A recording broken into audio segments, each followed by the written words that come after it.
Number 19, what has been narrated regarding the condemnation of whoever worships Allah at the grave of a righteous man. The person goes to the grave. Why are you worshipping Allah? He's worshipping Allah, he's not worshipping the person in the grave. He goes next to the grave. I'm going to pray 2 raka'at next to the grave. Why? Because this place is blessed. This man's holy. Why? Hidayah. Why? Ngulu. Why? It's not a grave. Astaghfirullah. How can it be a grave? This man was pious. So let me go pray next to it. Let me go make dua next to it. Let me do khatam. Let me do yasin. Let me do all these different things. Let me wipe it maybe a little. So the Shaykh is saying here in chapter number 19, it's haram from the ulama, from the madhahib. He hasn't brought all of the aqwal, but I mean, if you go back to the four madhabs, they've said it's not permissible for you to go to the grave and pray. There's no difference on that. But if a person believes that going next to this place because he believes it's blessed, it's even worse. So then the Shaykh continues in the title, so how about if he worships the man in the grave? If you're not allowed to go next to the grave believing that this place is blessed, then how about if a person goes and says, yeah, Rasulullah aghithni?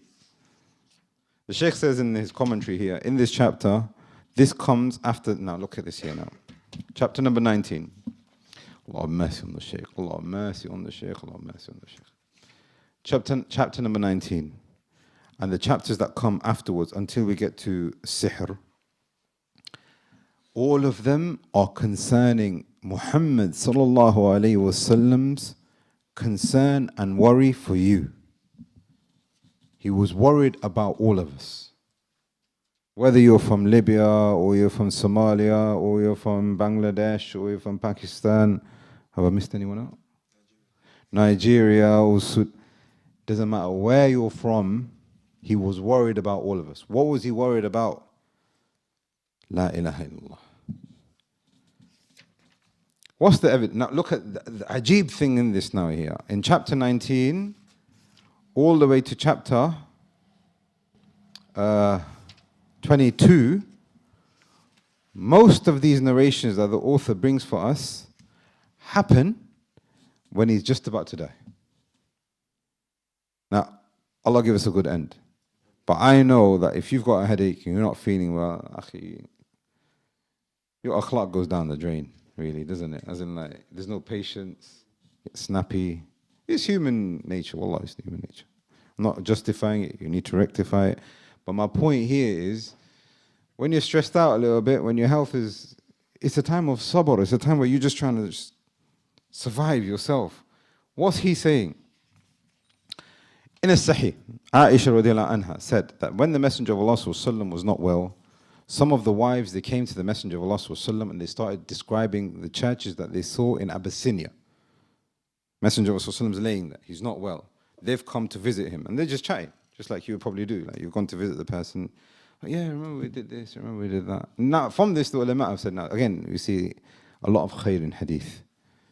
In this, the ulama have said that it's permissible for you to go and visit a person as long as it doesn't disturb them or harm them and there's a benefit in it, that you can talk about something else rather than them, right? So if Abu Sumhad is not feeling well, let's go see him.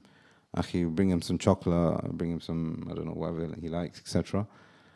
Akhi, how are you? All right? Do you need anything? And then I could just chat to my friend, how's work and this and that. Yeah, we went to Abyssinia and we saw this and this and that. And he's just sitting there. It's fine. That's one of the things that we learnt. Now, these wives, they were talking about it. And they said, when a pious man passed away, they used to make a surah, and they used to make a church, and they used to do this, and they used to do that. And some of it looked really nice, some of it was really extravagant.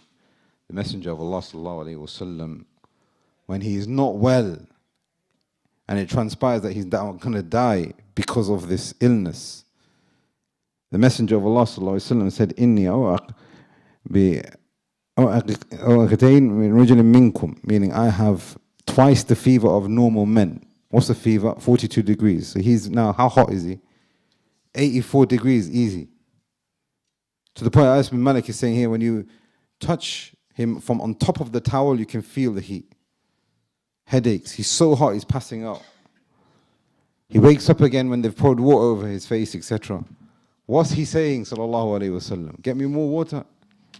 He says, أُولَٰئِكَ شِرَارُ الْخَلْقِ عِنْدَ اللَّهِ. When he's happy, he's on his deathbed, sallallahu alayhi wa sallam. These are the most evil, despicable people with Allah subhanahu wa ta'ala. Who are they? What's the evidence? Chapter number 19, for the purpose of summary. You are not allowed to make a shrine and go worship, even if you are worshipping Allah by that shrine. So how about if the person is going to worship the person in the shrine? How worse is that? I mean, a person can say, well, that's an analogy which we reject. Then go back to chapter number 13 then.